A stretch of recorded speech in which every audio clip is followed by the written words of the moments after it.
So we have yet another one of our alleged brown sisterin or brown collective family, and I'm being very sarcastic when I say that. I have to insert that in there because someone might try to come in and bite my head off. But we have this individual by the name of Nury Martinez, who is a part of City Hall, if I'm not mistaken, out in California, who basically is in hot water right now because some audio got leaked from last year where she was saying some very disparaging remarks about black people. Now, what I'm going to do is go ahead and play this audio clip that's about almost 3 minutes long, and you're going to hear exactly what she says. Then I'm going to read the article that follows it, and there's also another part to it as well. So we're going to be here for a little bit. I don't think this is going to be a breakdown video, but it is some stuff that needs to be talked about when it comes to her in particular and people like her.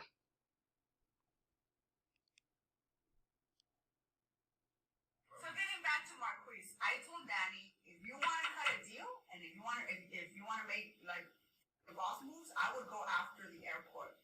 He goes, I know that idea. I said, tell Marquise, go take it from his friend. Don't go after. Leave him alone.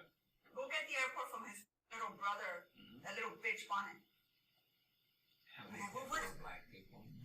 I goes, what is with the Bonnet? What's with Bonnet? And I said, Bonnet thinks he's black. That guy don't think he's black. I go, he thinks he's black. I told her the same thing.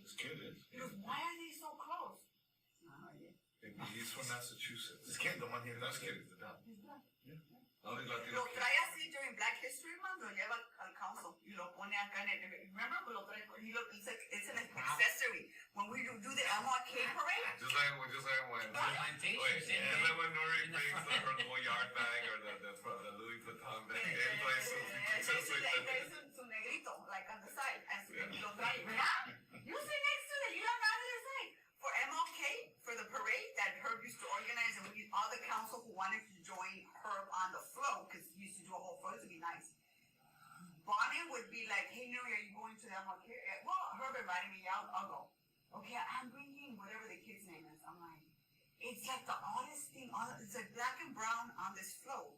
And then there's this white guy with this little black kid who's misbehaved.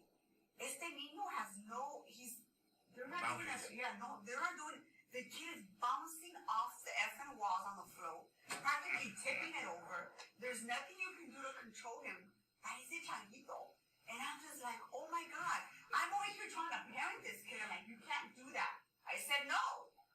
And Mike is like, I'm like, you're not teaching your kid anything. It's me and Karen Bass on the floor trying to check this little kid. Me, Karen Bass, y la esposa de Marquise, Carrie. And we're all looking at each other because we're the three women on the floor. Like, this kid's going to tip us over. Because he's literally hanging on the rails.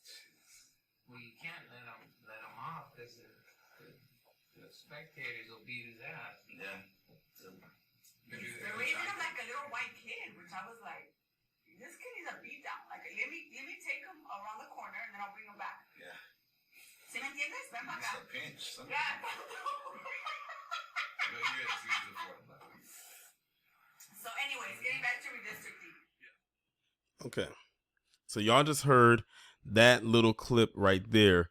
And they're basically talking about this council member whose name is Mike Bonin. And they're talking about his son. Apparently the kid is black.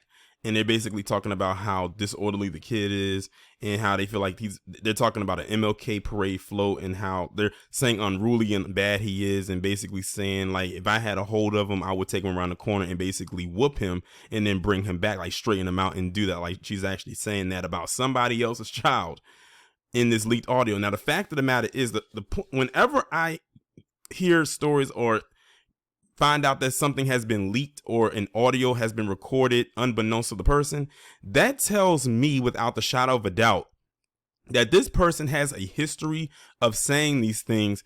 And it may have been other times where they never been caught, but because people around them are aware of who they are or what they're like when it comes to certain settings, that means they're going to one day catch them in the act. You just don't know what they're going to say, but you just have the biggest feeling they're going to talk about it. As a matter of fact, this conversation that you just heard had nothing to do with what they were actually meeting there for. It was completely off topic. So like notice at the end when she said, let's get back to the topic of redistricting. So how they went from redistricting to talking about a little black kid on a float. I don't know how it even got there. But what I'm gonna do is I'm gonna read this article from the Los Angeles Times, which is where the same place where that audio came from, and it's gonna go into a little bit more detail. I just wanted y'all to hear that. Behind closed doors, Los Angeles City Council President Nury Martinez made openly racist remarks, derided some of her council colleagues, and spoke in unusually crass terms about how the city should be carved up politically. The conversation remained private for nearly a year until a leaked recording reverberated explosively Sunday and turned the focus on a sprawling metropolis towards Los Angeles City Hall. By Sunday evening, 3 of Martinez's council colleagues had called for her to resign. The leak had quickly become a new and incendiary issue in the coming November 8th election, with candidates, some of them endorsed by Martinez, having to stake out positions. Martinez and the other Latino leaders present during the tape conversation were seemingly unaware they were being recorded, as Martinez said a white council member handled his young black son, so I'm assuming he's adopted, as though he was an accessory, and described Councilman Mike Bonner's son as Paris Changuito, because she spoke in Spanish quite a bit in that audio, or like a monkey. And see, that's the thing. If you know that they can speak English and they start speaking in Spanish around you to try to throw you off because they figure you don't know the language, 9 times out of 10, they're probably saying something racist about you. That's why I say, if y'all want to go to those salons, those parlors, well, not parlors, we know what a lot of them are set up for. But if you go to like those salons where you're getting your nails done, feet or hands, and they that they can speak English to you, but then all of a sudden they start speaking in another language, you have to worry that they're probably saying something about you. That's why I said it's almost imperative that black people start learning multiple languages, not only because to understand what they're saying just in case, but it also makes you more marketable. I always say that. You never know what kind of opportunity could come up with that. But she compared this little black boy to a monkey, but she said it in Spanish. It goes on to say, during the conversation with council members Gil Cedillo and Kevin De Leon and Los Angeles County Federation of Labor President Ron Herrera, Martinez described Bonin at one point as a little bitch, according to a recording of the meeting reviewed by the Times. Martinez also mocked Oxicans, I hope I'm pronouncing that correctly, and said, F that guy, he's with the blacks, while speaking about Los Angeles County District Attorney George Gasson. De Leon appeared to compare Bonin's handling of his child to Martinez holding a Louis Vuitton handbag. The conversation took place in October 2021 and focused heavily on council members' frustration with maps that had been proposed by the city's 21-member district commission. Along with revealing cruel and racist comments, the leaked audio offered a rare window into the behind-the-scenes machinations of the redistricting process and the bare-knuckled fighting between various groups trying to secure political power. On Sunday, after this article was published online, Martinez issued a statement apologizing for her comments, and we put apologizing in quotes, saying, in a moment of intense frustration and anger, I let the situation get the best of me, and I hold myself accountable for these comments. For that, I am sorry. No, we're not accepting those apologies anymore. They never should have been accepted in the first place. Like I said earlier, the fact that this conversation was recorded lets us know she's probably said stuff like this before, but the person who recorded it, unbeknownst to them, wasn't prepared. So they probably feel like, oh, maybe it's a one-off conversation that they've had before and it is what it is. But when they probably saw that it was repeatedly happening, they said, okay, I got to catch them this time. And one thing I do hate is when people do record stuff like this, why do y'all sit on it for so long? Like, this happened last year. It happened like a year ago. It happened in October of 2021. Why didn't you put it out then? Why wait an entire year? Or maybe because it's right before the election. But still, at the same time, I wouldn't have sat on that for a whole year. That would have been out there immediately. The context of the conversation was concern over the redistricting process and concern about the potential negative impact it may have on communities of color, quote unquote. Let's just put it this way. They ain't talking about black people. Because let's be real here. Los Angeles has a black population, and I just recently looked this up, of 8.78%. Black people in LA are the lowest group population-wise in all of Los Angeles. The ones who lead are, of course, PC, followed behind people like Nury Martinez, then Asians, then black people. Black people are at the very bottom of the Los Angeles County city totem pole, where of course 20 plus years ago it was kind of reversed. You know, black people were high up. Of course, PC was still number one. Then it was black people. Then it was Hispanic, Latinos, and then Asians. But now we see the flip, and before you know it, people like Nury Martinez are going to be the vast majority of California, of LA altogether. They make up a very good sizable population of the entire state as it is. My work speaks for itself. I've worked hard to lead this city through its most difficult time. Now she wants to boast her resume after she gets caught. Also on Sunday, De Leon called the comments wholly inappropriate and said he'd fallen short of the expectations we set for our leaders. I regret appearing to condone and even contribute to certain insensitive comments made about a colleague and his family in private, he said in a statement. I reached out to that colleague personally. Cedillo, contacted by the Times Saturday night, said, I don't have a recollection of this conversation. Well, you have it now. What do you mean you don't have a recollection of it? That's you on the tape. That's you in the recording. You don't know your own voice now? On Sunday night, Herrera apologized and asked for forgiveness, saying there is no justification and no excuse for the vile remarks made in that room, and I didn't step up to stop them, and I will have to bear the burden of the cross moving forward, he said. Julie Gutman Dickinson, a lawyer representing the LA County Federation of Labor, sent a letter saying the conversation was recorded in violation of the California's privacy and recording laws of LA County Federation of Labor property. If the Times published information from it, it is condoning this illegal conduct, she added.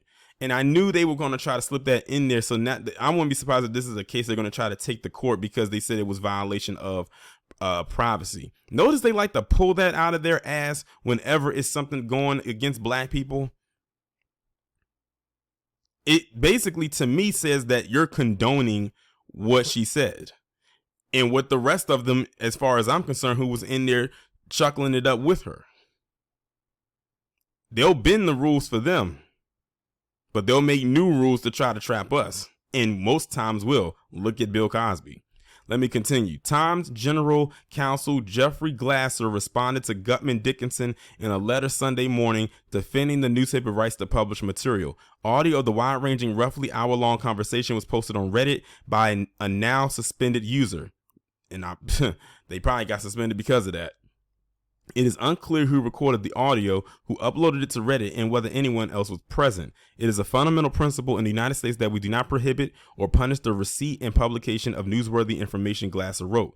The leak comes a month before a consequential city election in which the mayor and several council seats are being contested. Martinez has endorsed several council candidates in the November 8th election, and their fate could determine whether she retains the powerful council presidency.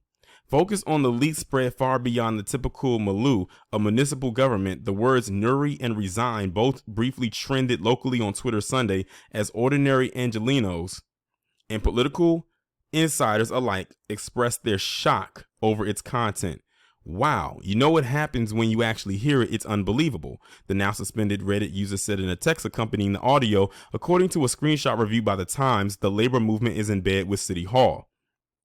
The group discussed the city's once-a-decade process of redrawing council district boundaries, which was underway at the time, as well as the need to re-elect Latino council members and ensure that heavily Latino districts did not lose economic assets such as USC and Van Nuys Airport. Latino residents make up roughly half of LA's population, but represents less than a third of the council's 15 districts, a fact that led to complaints that the population is not being fairly represented. At one point in the conversation, De Leon referred to Bonin as the council's fourth black member. Mike Bonin won't effing ever say peep about Latinos. He'll never say a effing word about us, he said. Bonin's son was brought into the conversation as the group discussed a dispute between council members Curran Price and Marquise Harris Dawson, who were at odds last year over whose district will represent USC in Exposition Park once the new maps were finalized. Both men are black and represent parts of South Los Angeles. Martinez told the group she had a conversation with businessman Danny Bakewell about the situation and argued that if Harris Dawson was seeking an economic asset for his district, that he should seek to move Los Angeles International Airport out of Bonnin's West Side district and into his. Go get the airport from his little brother, that little bitch Bonnin, Martinez recalled advising Bakewell. Martinez said that Bonnin appeared with his son on a float at a Martin Luther King Jr. Day parade that featured a number of politicians. She also said the child was in a quote-unquote accessory. De Leon seemed to compare Bonnin's handling of the child to when Nury brings her Goyard bag or the Louis Vuitton bag. Su Negrito, like on the side, Martinez said, using a Spanish diminutive word for a black person that can be considered demeaning. Martinez suggested the child was misbehaving on the float and might have tipped over the float if she and the other women on the float didn't step in to quote-unquote parent this kid. They're raising him like a little white kid, Martinez said. I was like, this kid needs a beat down. Let me take him around the corner and then I'll bring him back. Martinez's reference to Bonnin's child as Changuito occurred during that part of the conversation. In an interview Saturday night, Bonnin said he attended the MLK parade in 2017 with his young son and was angry and heartsick over the remarks. On Sunday, Bonnin and his husband, that just got interesting. I wasn't expecting that. Sean Arian called on Martinez, De Leon, and Herrera to resign. The entirety of the recorded conversation displayed a repeated and vulgar anti-black sentiment and a coordinated effort to weaken black political representation in Los Angeles, they said in the statement. Any parent reading her comments will know she is unfit for public office, they said to Martinez. No child should ever be subjected to such racist, mean, and dehumanizing comments, especially from a public official. It is painful to know he will someday read these comments. Bonnin was joined by two of his council colleagues, Nithya Raymond and Paul Koretz, in calling for Martinez to resign. Eunices Hernandez, who beat Cedillo in the June primary and will take office later this year, also says she should quit. Mayor Eric Garcetti did not say if any of the elected leaders should step down, keeping his remarks broad. There is no place in our city family for attacks on colleagues and their loved ones, and there is no place for racism anywhere in LA. Shit. I think we beg to differ. It's everywhere. And that's why I hate when they give those kind of statements, because like they said in the article, it's so broad and so vague. Racism is everywhere. When they say there's no room for it here, it's room there. I did a whole Sundown series for well over 2 years talking about, well, I don't know if it was 2 years, but it felt like it, talking about different sundowns in areas around the nation. And there was quite a few in California and some were surrounding LA. So when they say that there's no room for racism here, trust me, it's there. The secretly recorded conversation also dealt with the future of council member Mark Ridley Thomas, who had just been indicted, and whether he would step down or fight to hold on to his seat.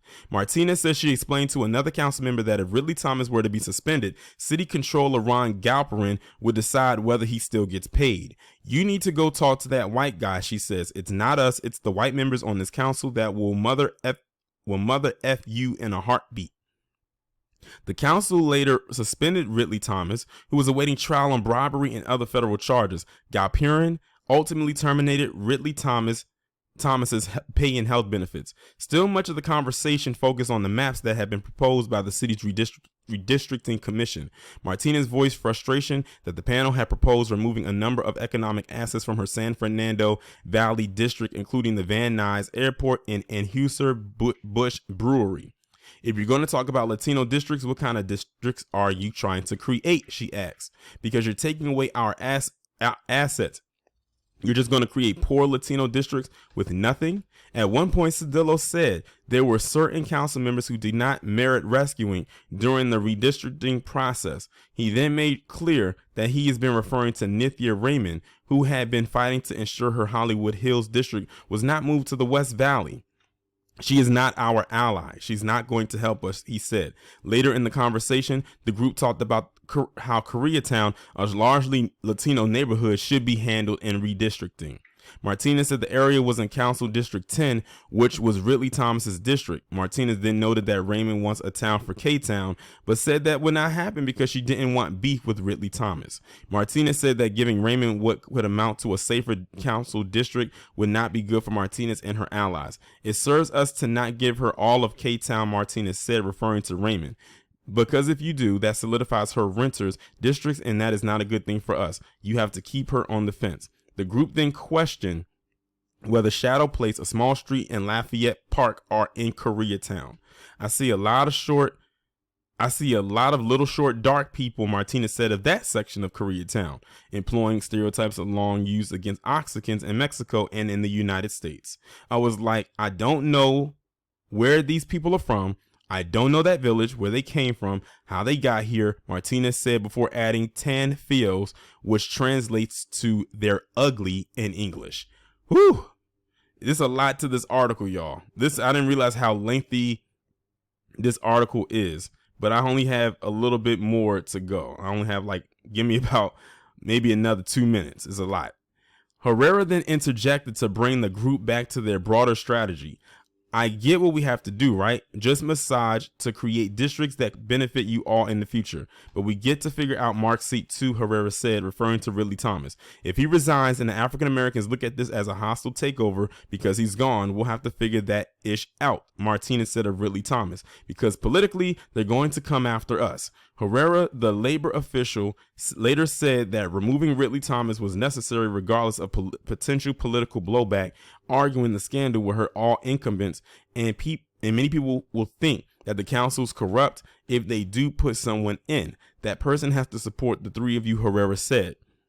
The one who will support us is Heather Hutt, Cedillo said. De Leon then floated nonprofit director Irma R. Munoz as a possible replacement for Ridley Thomas, noting that she's married to an African American and she lives up in Baldwin Hills. Last month, the council voted to install Hutt as Ridley Thomas's interim replacement. And that, ladies and gentlemen, is the entire article. My goodness, I didn't realize it was going to be that lengthy. But, they had to dig a little bit deeper into the history and, a little bit of the background as far as they could as it pertained to this woman, as well as the other people there. Because she's not the only one. It's just that she was the one who made the remarks that really blew this story up. But she wasn't the only one that was involved, not by a long shot.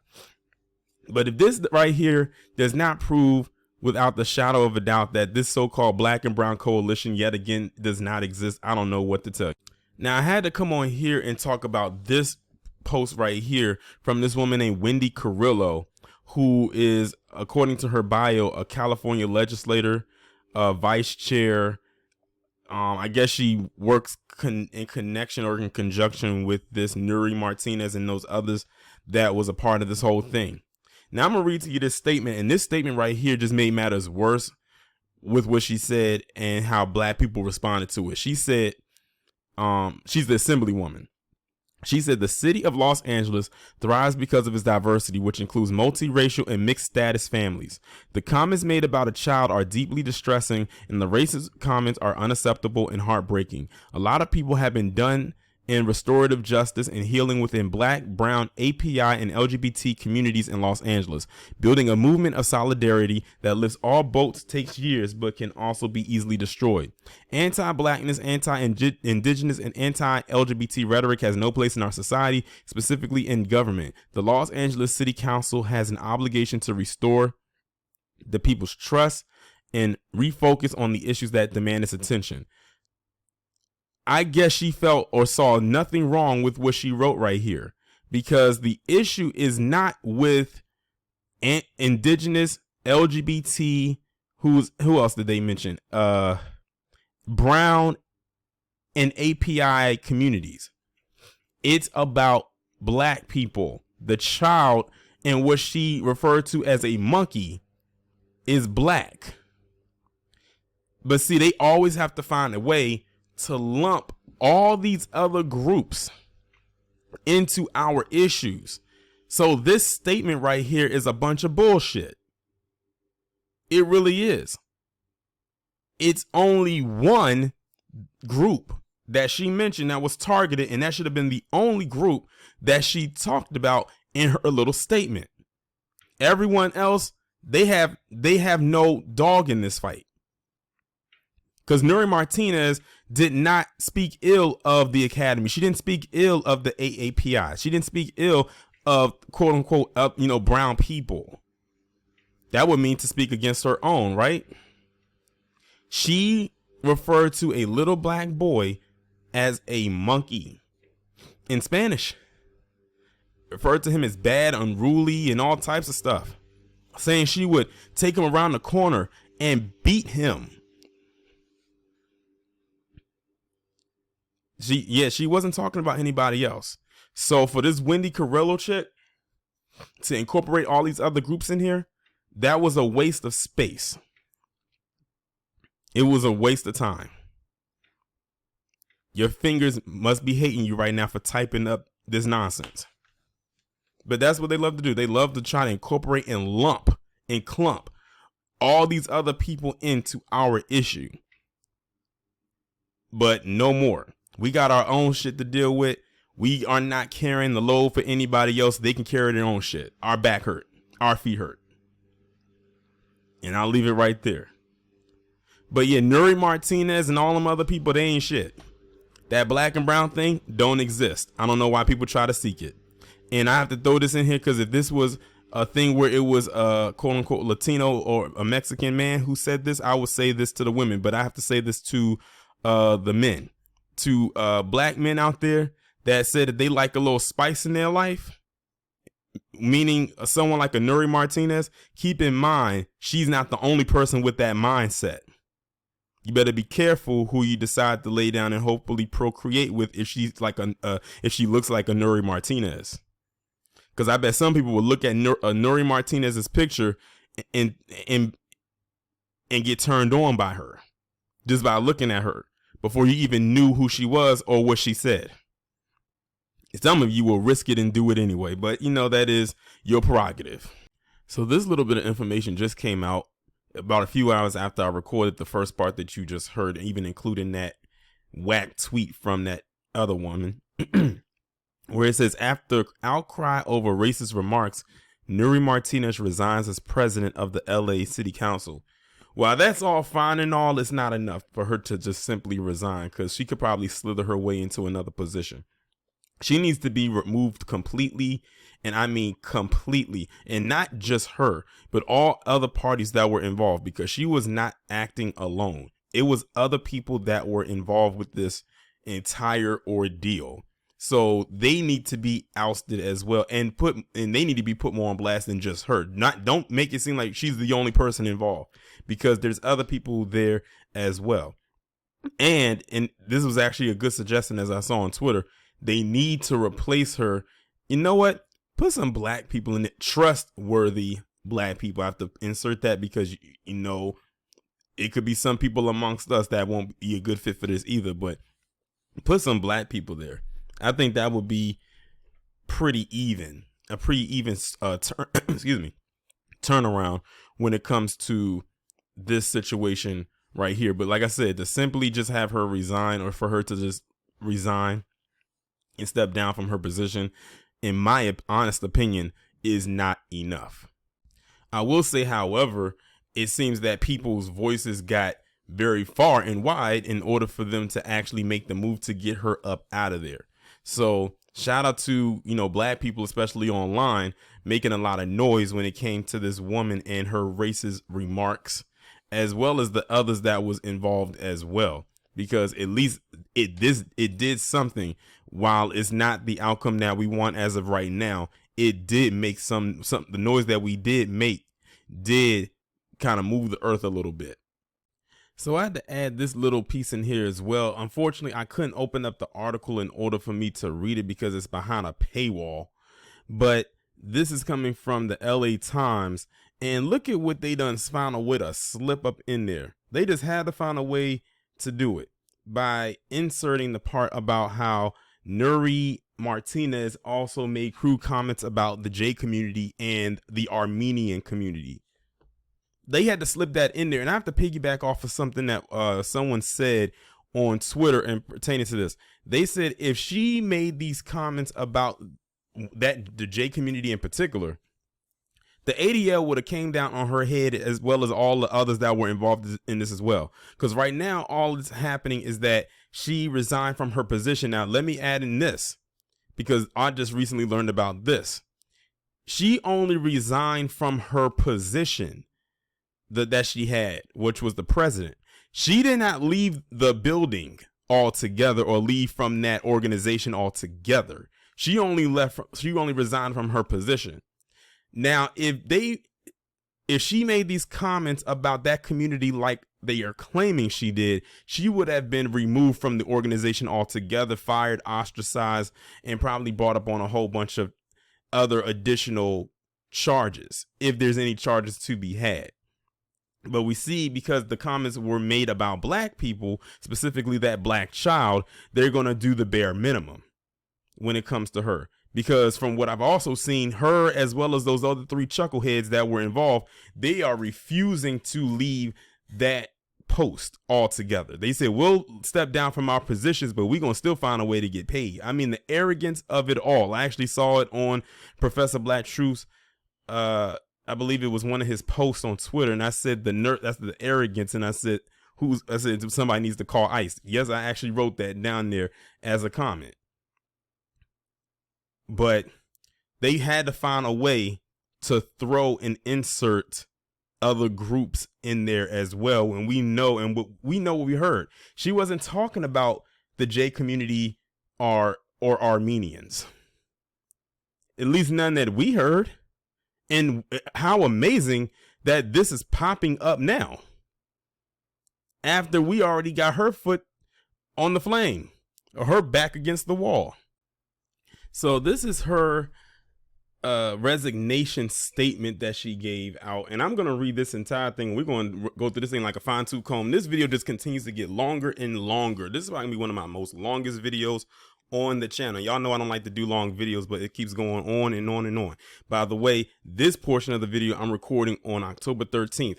Whatever doesn't get in there, if anything else comes out between now and then, it just happens to come out, because after this, I don't think I'm gonna add anything else into it. But before we actually go through her statement, someone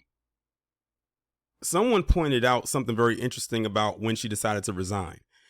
The previous part that I just told you about with her mentioning the J community and Armenians and stuff like that, someone said it's interesting that she decided to resign after the comments about the people of the J community.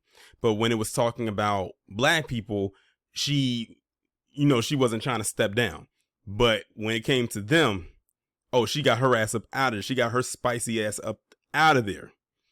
Just an observation. So let's go ahead and go through this resignation letter that she put out there that I'm sure is filled with a bunch of crap. It says, "It is with a broken heart that I resign my seat for Council District 6, the community I grew up in and my home." Someone cue the tiny little violin. "When I ran in 2013, I wanted to see a change in my community and fight for my neighbors. That is what it has been about all along. No one expected me to win, but with the support of residents throughout the district, I overcame that challenge and won the seat for Council District 6. I had the honor of serving in the role of a lifetime, being the representative for my neighbors. Over the last 9 years, I've had the honor of working with communities across Los Angeles to fight for policies that uplift working families. For the families who can't make it out of poverty, struggling every day, you are the reason why I get up in the morning and do what I do.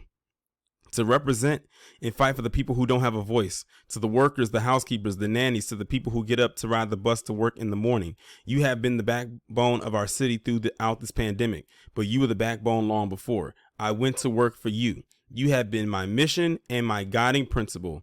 The last almost 3 years have been unimaginably difficult. When I was elected president of the council, I served for 3 months before the pandemic came crashing down. As the first Latina council president, I strived to serve with compassion and to give a larger platform to the communities I felt left behind. This council has made a difference in the lives of millions across the city. We launched the largest renters relief program in the nation, brought equity into our city's budget, created tenant protections, pushed for equality for women in the workplace, worked to phase out of oil, created a new department around families and community investment, created the largest guaranteed basic income program in the country, launched a new homeowner program, fought for human trafficking victims, and so much more. In Council District 6, we planned the revitalization of the Sepulveda Basin and the Van Nuys Civic Center. We distributed thousands of boxes of our monthly food and diaper giveaways, rented out laundromats for families in need, and led the way in building housing for our homeless neighbors in the valley. To my constituents, serving you has been a privilege and one that I don't give up lightly. You are my neighbors, my friends, and the reason for this service. Throughout these 9 years, we've been able to work together to fix our parks, our streets, our sidewalks, and improve the overall quality of life for our neighborhoods. I hope you stay engaged and continue to fight for your fair share of the city's resources. It's hard to say goodbye, but please know that I was in this fight for you. There's enough. This is the last part right here. It says, to my colleagues, I know we've had a hard couple of years, and I know this hasn't been easy for us. My only goal as council president has been to champion a family's first agenda that we can all be proud of. Each of you have worked hard on policies and programs that uplift Angelenos across this city. I hope this works. I hope that this work continues and that workers, working class families remain in the forefront of the priorities of this council. While I leave with a heavy heart, know that I wish you all the best and I have faith in your strength to unite this city. To the city employees, you have been my second family from the start of my presidency. You rally behind me, embrace my family's first agenda. You work hard every day and show up for the city's residents. During the pandemic, when everyone stayed safe at home, you came to work, you delivered services, you became disaster workers, essential workers, and you got the city through our hardest times. I thank you for, and the city thanks you. To my staff, I'm sorry that we are ending it this way. This is no reflection on you. I know you will all continue to do great work and fight for our district. I'll be cheering you on. To my family, to my daughter, and to my mom, you have been my support system, my shoulder to cry on, and my biggest cheerleaders throughout my time in office. There have been many long nights, dinners missed, homework not checked over, dishes not washed because of this role that I took on.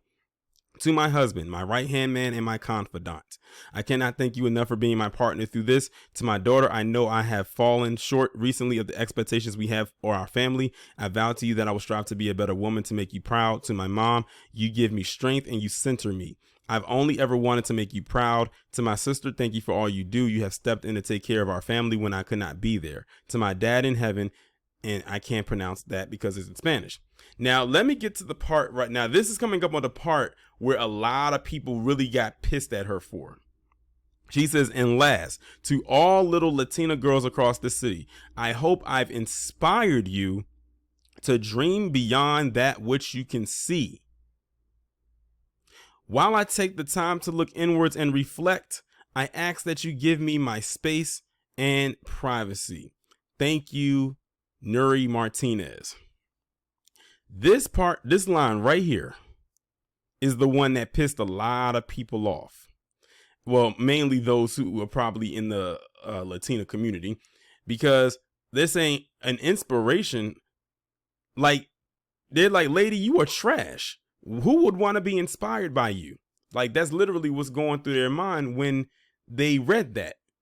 And if you notice in this entire resignation letter, not one goddamn time did she issue an apology. She literally resigned without an apology. This was basically a Dear Jane letter to Jane. Nury Martinez is Jane. This was a self-serving resignation letter to herself from herself. Not one time did she apologize about what she said in those recordings to anyone in those recordings, but especially to that little black boy, especially him. See, this is why we as black people cannot take it lightly when they give these so-called apologies. This is excuse me. This is her so-called apology. And not one time in this damn letter did she write, I apologize. I mean, she said she was sorry to her staff, but she didn't offend her staff. She didn't offend her family. She didn't offend her city employees. She didn't offend her colleagues. All the people that she wrote little personal notes to, like here and here and here and here, she didn't offend. She probably embarrassed them more than anything, but she didn't offend them. She did not apologize to the people that she was supposed to apologize to. And that goes back to the tone deafness that I talk about when it comes to certain people who, in some cases, we got to deal with on a daily basis. She thought she was doing something with this.